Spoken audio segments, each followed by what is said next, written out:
part of this particular lesson. So yesterday we talked about the 4 different cases that you use when doing partial fraction setups. We're going to be, this particular chapter is called Further Algebra, so it's just the algebraic aspect of it, no integration yet. So the integration will come next, but we'll utilize this partial fraction decomposition there as well.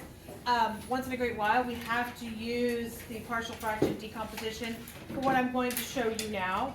And then it kind of all comes together. Most people are cool with this part of the lesson. Probably not as cool as what we did yesterday. What is it called? This particular, you're basically going to be doing the binomial theorem. So last year you would have done the binomial theorem. Look at on your bright colored sheet of paper where it would say, like, I don't know what letters they use, 1 plus x to the n. Did they have an a in there maybe? Yeah, 1 plus x to the n. 1 plus x to the n, right? And so it's on your bright colored sheet of paper. It's like the last one. It's the last one? The first page. Yeah. What you would have done last year, let's just kind of review for a second. Like if I had 1 plus x to the third, last year you learned how to expand this with really not a whole lot of thought process that went into it. Does anybody remember by chance how to go through this process? Probably not. It's n, choose, and then I start with 0, although yours doesn't show the 0 aspect of it. And then it's the first to a power, and then the second term to a power. Do you remember this at all? Yeah. And so this guy is the second one, and then this would be to the third power. And then we go down the line, and you have 3 choose 1, and then 1, and then the x to a power. So the x is to the first, and then this guy would be to the second, because they add up. Does that ring a bell at all from last year? The 3 exponential power to the third power would have 4 items in it, because you have the first guy, and then you have your middle guys, and then you have your last guy. So there'd be 4. So what you're going to do this year is, rather than doing it with a positive n, you're going to do it with negative n's, and you're going to do it with fractions of n's. Okay, so it's the same, along the same line, and I believe on your bright colored sheet of paper they have last year's formula, and then right below it they have this year's formula. Do you see it on there? Okay, so what we're going to do, since we're cool with this, right, we can do this, we're good. What we're going to do is, first thing, do I have to have this guy memorized? The answer is no. You don't have to have this memorized, which is nice because it's on your bright colored sheet of paper. So you're going to have 1 plus x to the n, and then it's going to be 1 plus nx plus n times n minus 1 over 2 factorial plus n times n minus 1 times n minus 2 over 3 factorial x cubed. I think I forgot x squared here. And then plus dot dot dot.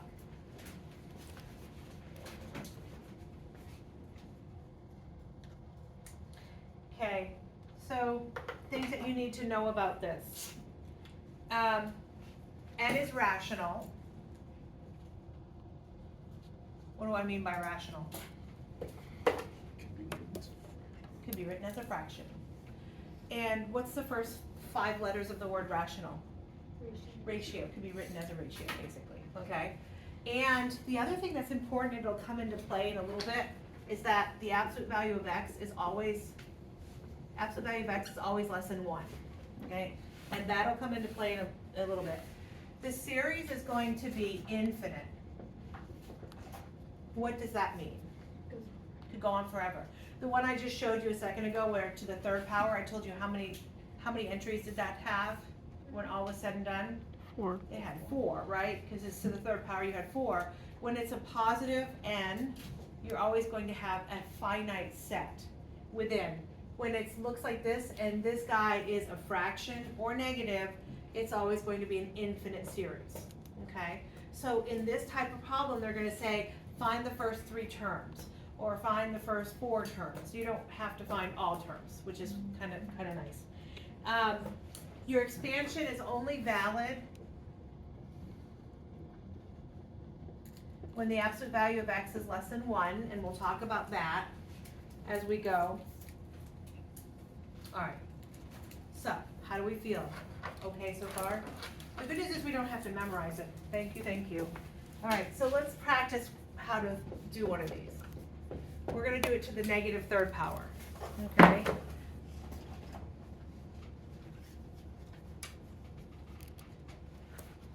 Okay, so the formula says the first term is a 1, and you must notice the first term here, for us to be able to do this, has to start with a 1.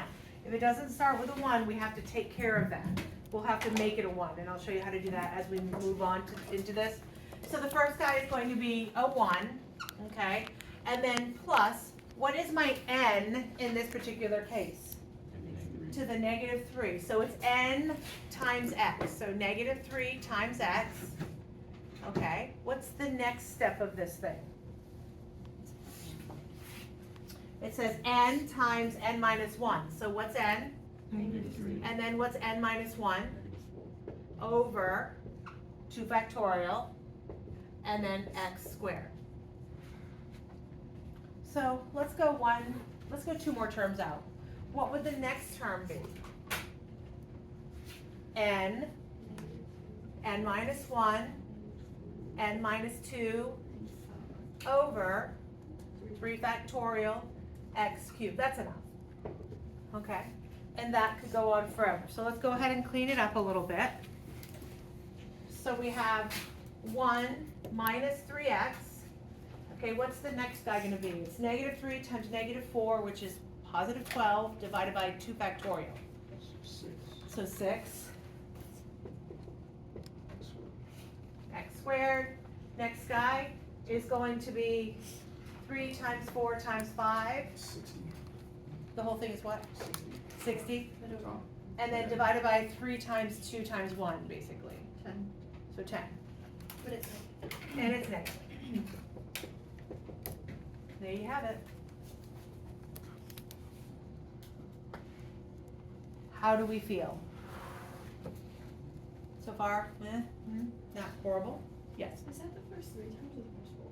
That is the One first 4 counts. terms. So 1 counts. 1 counts. Okay. Okay.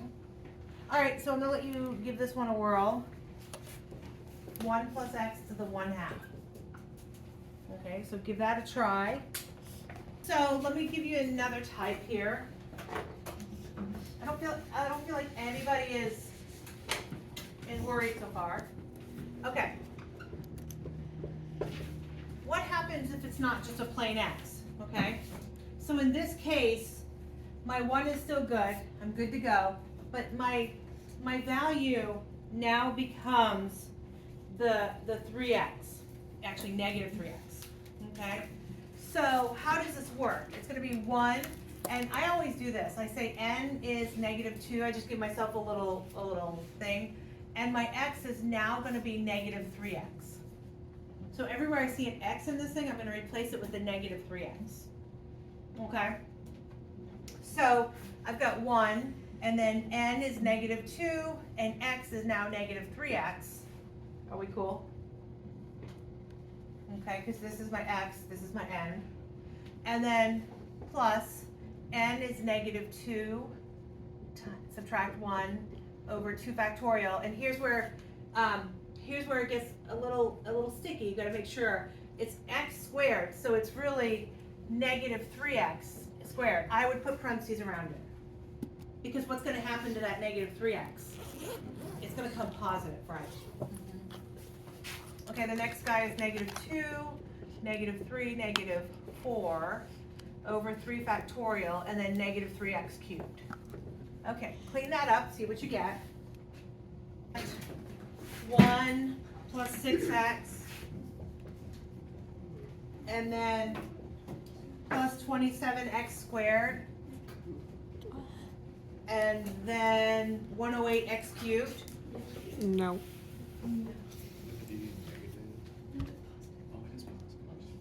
Yeah, that's what the book said. What's up? Maybe I wasn't listening earlier, but I'm kind of confused about like what this is. This is expansion.